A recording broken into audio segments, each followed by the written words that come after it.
श्री राधे राधे।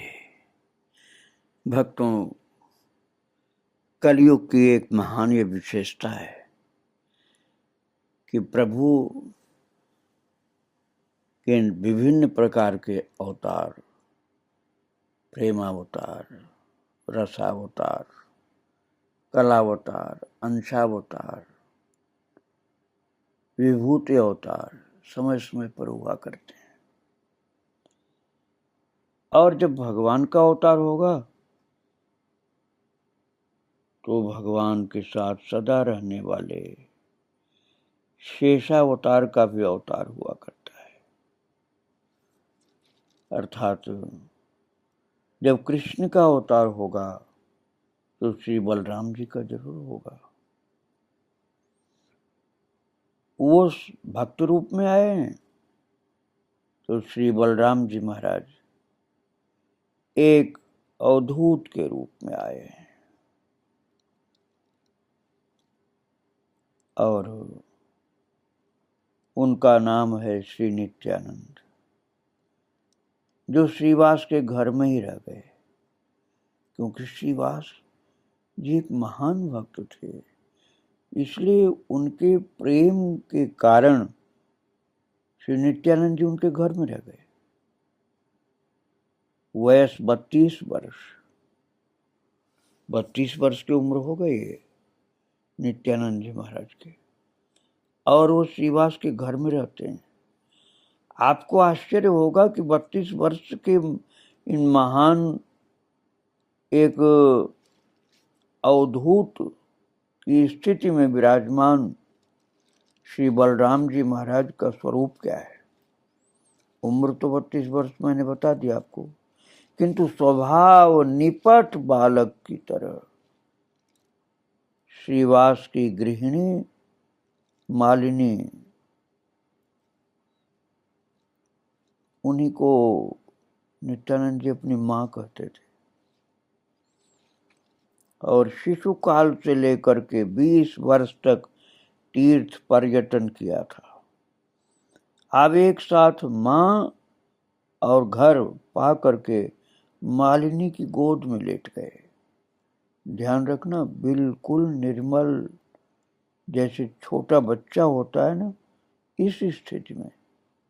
ये उनको नहीं पता है कि 32 वर्ष उनकी उम्र है, एकदम शिशु की तरह से। स्वयं भात मिला करके खाना छोड़ दिया। इतना ही नहीं, मालिनी का स्तन दुग्ध पीने लग गए महाराज।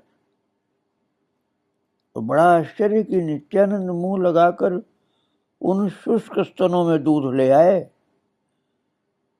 और अपने को बच्चा की तरह से उस माता के स्तन से दूध पीते हैं, और दूध आता है उनके लिए।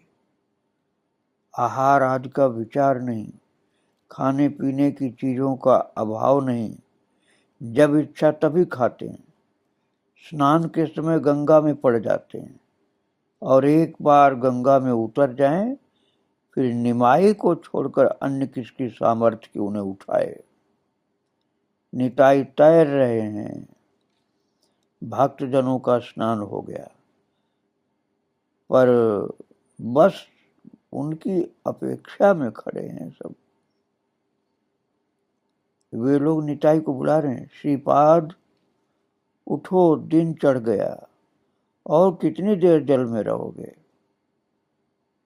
नित्यानंद ने कोई ध्यान नहीं दिया। तब सबने निमाई से कहा, प्रभु एक बार तुम बुलाओ। निमाई ने आवाज दी, श्रीपाद उठो। बस जैसे गाय के रमाने पर बछड़ा दौड़ आता है, वैसे ही निताई हाँफते हाँफते किनारे आ गए। निमाई के बुलाने पर इस तरह से भागते हैं। निमाई दिवा निश्चय अर्थात रात दिन कृष्ण प्रेमानंद में विभोर रहते हैं, और इससे सची बड़ी दुखी होती है, क्योंकि बेटे की हालत देखकर उनको समझ में नहीं आता कि इसको क्या हो गया। उनकी इच्छा है कि बेटा संसारी हो, नदिया में आनंद से रहे सहे, और विष्णु प्रिया के साथ निमाई थोड़ा आमोद आह्लाद करे, जैसे कोई पति अपनी पत्नी के साथ करता है। शची की बड़ी साध है ये। निमाई ये जानते हैं, तभी वे मां के संतोष के लिए विष्णु प्रिया के साथ कभी कभी रात को, कभी दिन में भी थोड़ी देर आनंद से बैठते हैं। और एक दिन निमाई दिन में विष्णु प्रिया के साथ बैठे, तभी निताई आकर के आंगन में खड़े हो गए। और ध्यान रखना, निताई का चरित्र एक परमहंस जैसे सुखदेव जी महाराज, ऐसे दिगंबर परमहंस का चरित्र है। ये रंच मात्र भी उसमें कुछ ऐसा नहीं है कि मिलावट पना हो। सच्चे अवधूत, सच्चे दिगंबर परमहंस। खड़े होकर के पहना हुआ कौपीन खोला, जो कमर में लिंगोटी पहनी थी, खड़े होकर के खोला और खोल करके सिर से बांध लिया, और बांध कर जोर जोर से उछल कूद करते हुए आंगन में चक्कर काटने लगे। श्रीवास के आंगन में अपनी और कोई कपड़ा तो था नहीं शरीर पर, जो कौपीन लिंगोटी पहनी थी वो खोल लिए कमर से और सिर में बांध लिया अपने, और फिर दौड़ दौड़ कर कूद कूद कर चक्कर काटने लगे। इसका मतलब ये था कि उनको यही नहीं याद है कि मैं 32 वर्ष का युवक हूँ और मैं शरीर पर कोई कपड़ा नहीं पहने हूँ, अर्थात वस्त्रहीन हूँ, और एक भक्त के आंगन में जहाँ उसकी पत्नी भी है वहाँ वस्त्रहीन अवस्था में उछल कूद कर रहा हूँ, चक्कर काट रहा हूँ। ये सब उनको पता नहीं है। वो तो एक मस्त अवधूत की दशा में है, अर्थात कन्हैया के गहरे ध्यान में है। उनको अपने शरीर का ध्यान बिल्कुल भी नहीं। और जिसके घर में थे, श्रीवास के घर के आंगन में, वो गृहिणी जो थी ना, मालिनी, मैंने बताया नाम आपको, वो अब किस स्थिति में पहुंची होगी। वो थोड़ा लजा गई। वो ये जानते थे कि ये एक बहुत ऊंची दशा के संत महापुरुष हैं, लेकिन शरीर उनका बिल्कुल नंगा था ना, तो लजा कर गई। लजा करके एक और भाग गई। अब नित्यानंद जी को तो अपने शरीर की सुध बुद्ध थी नहीं, इसलिए तो लिंगोटी खोल करके सिर में बांध लिया था, उछल कूद कर रहे थे, नाच रहे थे आंगन में श्रीवास जी के। निमाई ने दौड़ करके निताई को पकड़ लिया। गौरांग महाप्रभु ने दौड़ के नित्यानंद जी को पकड़ा। पहले तो उन चंचल को पकड़ नहीं पाए, इतना जोर से भाग रहे थे। फिर पकड़ कर देखा कि उनके बदन पर आनंद धारा बह रही है, जरा भी बाह्य ज्ञान नहीं है। फिर निमाई ने अपने हाथ से वस्त्र पहनाया। जो निताई अर्थात नित्यानंद जी की स्थिति थी, उसको समझ पाना किसी के बसबूते की बात नहीं। एकदम अवधूत परमहंस, उन्हें अपने शरीर का बिल्कुल ध्यान ही नहीं था। और तो मस्ती में ऐसे नाच रहे थे ना, छोटा बच्चा नाचता है, बिल्कुल छोटा बच्चा, साल दो साल का बच्चा, जिससे बिना कपड़े पहने खूब नाचता, उसको शर्म संकोच की कोई बात नहीं होती। बिल्कुल ये स्थिति थी उनकी। और गौरांग महाप्रभु ने सोचा कि इनकी स्थिति तो लोग जान नहीं सकते हैं, और ये तो वस्त्रहीन उछल कूद रहे हैं, नाच रहे हैं। तो फिर जबरदस्ती गौरांग महाप्रभु ने वस्त्र पहनाया, और तभी एक एक करके और भक्त आए। उसके बाद निमाई निताई को लेकर भक्तों के बीच बैठ गए। निताई के पैर धुलवाए और वो चरण जल सभी भक्तों को पीने के लिए दिया महाप्रभु जी ने, और कहा निताई का पादोदक है, ये चरणोदक है अवधूत शिरोमणि नित्यानंद जी का, पान करो। भक्तों से कहा इस चरणोदक का पान करो, अभी कृष्ण प्रेम प्राप्त होगा। इस चरणोदक का पान करते ही कृष्ण प्रेम प्राप्त होगा। फिर निताई का एक कौपीन मंगवाया, उसके टुकड़े टुकड़े करके सभी को सिरों से बांधने के लिए दिए। महाप्रभु जी को तो सब पता है कि नित्यानंद की स्थिति क्या है, क्योंकि महाप्रभु जी कन्हैया हैं और श्री निताई जो है बलराम जी हैं। तो बलराम जी का तो खूब अच्छी तरह से कन्हैया को पता रहता है, इसीलिए निमाई स्वरूपधारी कन्हैया ने निताई स्वरूपधारी श्री बलराम जी का सारा मर्म ज्ञात होने के कारण उनकी लिंगोटी जो उन्होंने कमर से निकाल करके सिर में बांध ली थी, उस लिंगोटी के टुकड़े टुकड़े कर दिया गौरांग ने, और सब भक्त जो थे उनको कहा अपने अपने सिर से बांधो, ये प्रसाद जल्दी नहीं मिल सकता है किसी को, बांध लो अपने सिर से, उद्धार हो जाएगा, महान भक्त हो जाओगे। उनका चरणामृत पिलाया। एक अन्य घटना में निताई को अपनी चंचलता बढ़ाने का अवसर मिला। तब पंडितों और भद्रजनों में निमाई के बहुत से भक्त हो गए थे।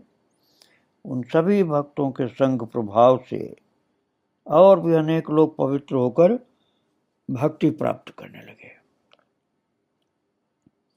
क्रमशः निमाई का दल बड़ा होने लगा। तो अब उनके दल में बड़े बड़े विद्वान भी आ गए थे, क्योंकि उन विद्वानों की विद्वत्ता का अहंकार खत्म हो चुका था और वे भक्त हो गए थे।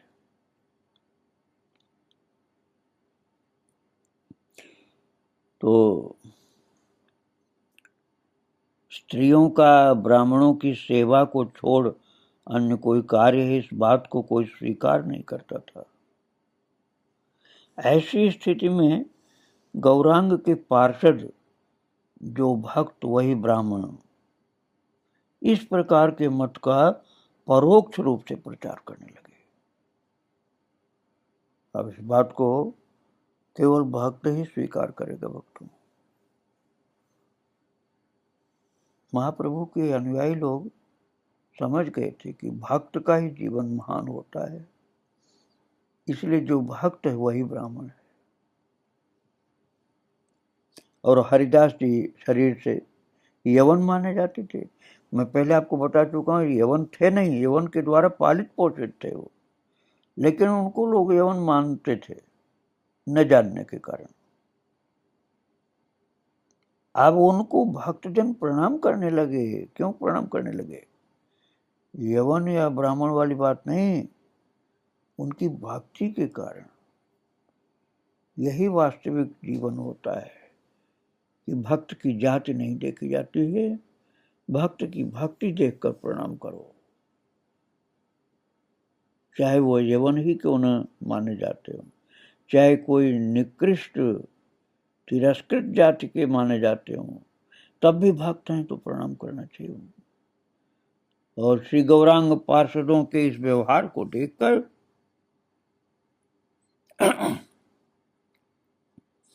सामान्य लोगों में तो बहुत परेशानी होने लगी कि अरे ये छोटे लोगों को भी प्रणाम कराते हैं। लेकिन भक्ति वाली बात जब समझ में आती थी तब सब नतमस्तक हो जाते थे। भगवान नवद्वीप में अवतीर्ण हुए हैं तब इस बात का प्रचार सर्वत्र हो रहा था। कोई इस बात पर विश्वास करता है, कोई नहीं भी करता है कि भगवान का अवतार हुआ है। अधिकतर तो विश्वास न करने वाले लोग थे। कोई बहुत पुण्यात्मा भगवत भक्त लोग जो थे, पिछले जन्म की भक्ति थी, वही विश्वास कर पाते थे। फिर भी देश विदेश से बहुत लोग श्री गौरांग के दर्शन करने आ रहे थे। भाग्यशाली थे वे लोग जो आ रहे थे। और भक्तों, अब तो इस प्रकार गौरांग के घर के बगल में सारे दिन कलरव रहता। कोई देह रोग से, कोई भव रोग से प्रपीड़ित होकर आरोग्य के लिए प्रभु के घर आता। और पहले से जनाकीर्ण नवद्वीप लोगों से और भी भरने लगा। वैसे भी जनता काफी आने लग गई थी, लेकिन अब तो महाप्रभु की महिमा का प्रकटीकरण शुरू हो गया। इधर नवद्वीप भक्ति और प्रेम रस में छका हुआ। एक यवन दर्जी श्रीवास के घर श्री गौरांग के दर्शन कर देखा है, देखा है, देखा है कहकर नृत्य करने लगा। पता नहीं क्या महाप्रभु ने उसको दिखा दिया था, क्या दिव्य छवि दिखा दी थी कि वो देखा देखा कहकर नृत्य करने लगा। दर्जी था मुसलमान, और 7 दिन तक पागल की तरह नगर भ्रमण करने के बाद तब उसे चेतना प्राप्त हुई। कैसी अद्भुत उसको दिव्य झांकी प्राप्त हुई थी कि 7 दिन वो अपने शरीर वाली स्थिति को तो याद ही नहीं कर पाया कि मैं शरीर से कौन हूं। बस यही बोलता था, देखा, मैंने देखा, और नृत्य करता था और घूमता था। तब उसने गौरांग का परम भक्त होकर उदासीन व्रत ले लिया, और तब न जाने एक कौन सी तरंग आकर उसको विगलित करने लगी। बहुत लोगों को विभिन्न स्थानों पर वैभव देखकर प्रेम में उन्माद होने लगा। नाना स्थानों में गोद का बच्चा हाथ उठा करके हरि बोलकर नाचने लगा। माता पिता की गोद में खेलने वाला बच्चा, 1 साल 2 साल 3 साल का बच्चा, दोनों हाथ उठा करके हरि बोल करके नाचने लगे। और अब तो भक्ति सर्व सुलभ होने लगी। वृद्ध या स्त्री जो बहुत शर्म संकोच करने वाले थे, वो भी लज्जाहीन होकर के रोड पर नाचने लगे। बिल्कुल वो भूल गए रिश्तेदारी, नातेदारी, परिवार और खानदान की बातें, और जो कहते थे दूसरों को कि पागल हो गए हैं सब, वो खुद पागल की तरह से राजपथ पर नाचने लगे, रास्ते में नाचने लगे। और हजारों लोग गौरांग के दर्शन करने के लिए आने लगे, और प्राय हर कोई दूध दही आदि नाना प्रकार के उपहार लेकर आता था। स्त्रियां गंगा घाट पर श्री गौरांग का दर्शन कर रही हैं और उन्हें भगवान मान करके मन ही मन भक्ति पूर्वक प्रणाम कर रही हैं। इनमें से बहुत सी तो नाना प्रकार के खाद्य पदार्थ तैयार करके प्रभु के पास भेजती थी। साधारण लोग श्री गौरांग को नदिया का चांद या सोने का मानुष ऐसे सुमधुर नाम दे रहे थे। कोई नदिया का चांद कहते थे, कोई स्वर्ण का मनुष्य है। उसी समय की श्री निमाई और नदिया की अवस्था का वर्णन बड़े बड़े ज्ञानी विद्वान कवियों ने किया। अरुण कमल आंख तारका भ्रमर पाखी, डूब डूब करुणा मकरंद, वदन पूर्णिमा चांदे। इस प्रकार से लोग गुणगान करने लगे। नदिया की जब ऐसी अवस्था थी तो निमाई ने भक्तों के माध्यम से नवद्वीप नगर में हरिनाम प्रचार आरंभ किया और हरिनाम बांटने के लिए श्री हरिदास और नित्यानंद विशेष रूप से आदेश प्राप्त किए। प्रभु ने कहा, तुम लोग इस नवद्वीप नगर में घर घर में, क्या मूर्ख क्या पंडित, क्या साधु क्या असाधु, क्या ब्राह्मण क्या चांडाल, सबको हरिनाम देकर सभी का उद्धार करो। कोई भेद मत करना, न जाति का, न विद्वत्ता का, न मूर्खता का। ये दोनों अर्थात श्री हरिदास जी महाराज, जिनको यवन हरिदास भी लोग कहते थे, और श्री नित्यानंद अवधूत, इन दोनों लोगों को गौरांग महाप्रभु ने आदेश किया कि हरिनाम सभी को देकर सबका उद्धार करो। महाप्रभु जी ने अपनी शक्ति इनको प्रदान कर दी है। ये दोनों लोग कोई शक्ति में कमी नहीं रखते थे, लेकिन फिर भी महाप्रभु ने जीवों को उद्धार की शक्ति इनको प्रदान की। ये दोनों इस कार्य में सम्यक रूप से पारदर्शी थे, क्योंकि ये परम करुण और शक्ति संचार करने में सक्षम थे।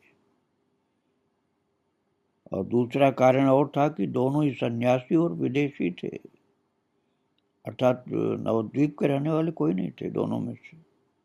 न हरिदास जी न नित्यानंद जी बाहर के रहने वाले थे।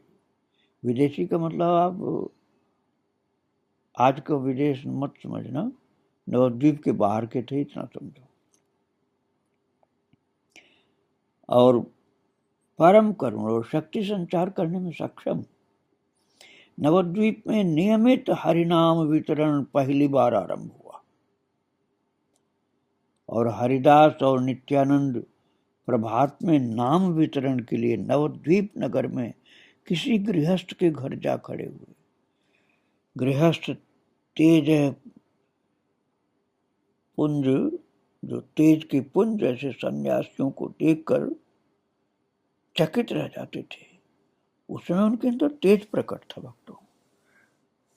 स्वामी हरिदास जी और नित्यानंद दोनों अवधूत सन्यासियों के शरीर से तेज निकलता था। और हरिदास नित्यानंद बोले, तुम लोग कृष्ण बोलो, कृष्ण भजो, यही हमारी भिक्षा है।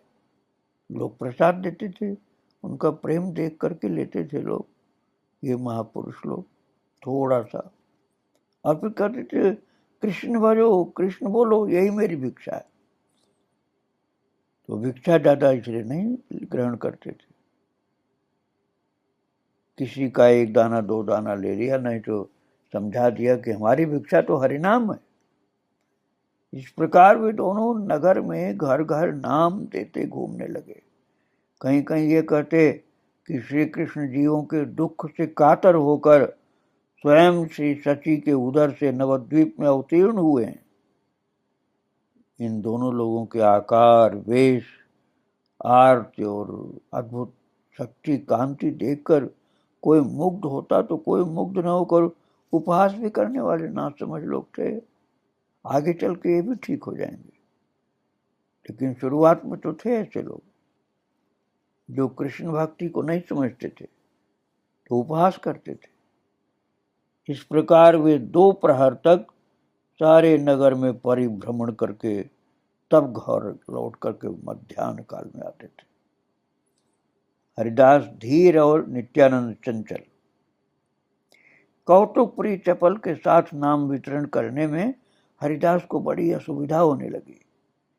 एक तो यह कि नगर भ्रमण करते करते गंगा की ओर जाते ही नित्यानंद थोड़ा तैरेंगे ऐसे बोल के गंगा में उतर जाते थे, कूद जाते थे। फिर कब कहाँ इस घाट पर या उस घाट पर इस पार या उस पार निकलेंगे, इस बात का कोई ठीक नहीं, क्योंकि दैवी शक्ति थी। नित्यानंद तैरना शुरू करें तो मगर की तरह नदी में बहते जा रहे हैं और हरिदास किनारे खड़े रहे और बोल रहे हैं श्रीपाद निकलो, श्रीपाद बाहर आओ। किंतु श्रीपाद ज्येष्ठ आषाढ़ मास की गर्मी में बड़े सुख से गंगा में तैर रहे हैं, वे निकलेंगे क्यों? श्री नित्यानंद की सुधा की बात आप समझिए। रास्ते में यदि दुग्धवती गाय देखकर कोई दिखलाई पड़ गई गाय, तो कमर की डोर खोलकर उसके पैर बांधकर दूध पीने लग जाते थे, गाय का दूध मुंह लगाकर। और जिसकी गाय होती वो कभी कभी नित्यानंद को पकड़ लेता, पर पकड़कर उनका क्या करेगा? कोई हंस पड़ता, कोई धमका भी देता, पर नित्यानंद के लिए हंसी और धमक दोनों ही बराबर थे। चलते चलते रास्ते में एक बच्चा देख लिया। नित्यानंद आंखें लाल करके मुंह फाड़कर उसकी ओर आगे खड़े होकर डराने लगेंगे। वो शिशु अपने माता पिता की ओर देखकर रोने लग जाता, माया बाबा कहकर चिल्लाता। शिशु का आत्मीय जो निकट था वो दौड़ा आता। तब हरिदास उसे समझा बुझा कर शांत करते। कभी सांड देखकर नित्यानंद एक छलांग में उसकी पीठ पर जा बैठते। वो सांड कूद फांद कर कभी उन्हें गिरा देता और कभी पीठ पर बैठाए दौड़ता था। यदि वे सांड पर स्थिर होकर बैठ सकें तो फिर कहते थे मैं महेश हूं, मैं महेश हूं, ये मेरा नादिया है, ये कहते हुए जाते और उस सांड को नंदी बताते और स्वयं को महेश अर्थात शिव जी बताते। रास्ता चलते लोग देखकर अवाक हो जाते। भक्त लोग तो प्रणाम करते थे और लोगों को तो हंसी लगती थी। भक्तों, इस प्रकार से हरिदास जी से और नित्यानंद जी से श्री गौरांग महाप्रभु भक्ति का प्रचार करवा रहे हैं, हरिनाम का प्रचार करा रहे हैं। इनके चरित्र को आगे आप फिर सुनेंगे। आज प्रभु को और उनके भक्तों को प्रणाम करके यहीं विराम दे रहा हूँ। जय जय श्री राधे श्याम, जय जय श्री सीताराम, श्री राधे राधे।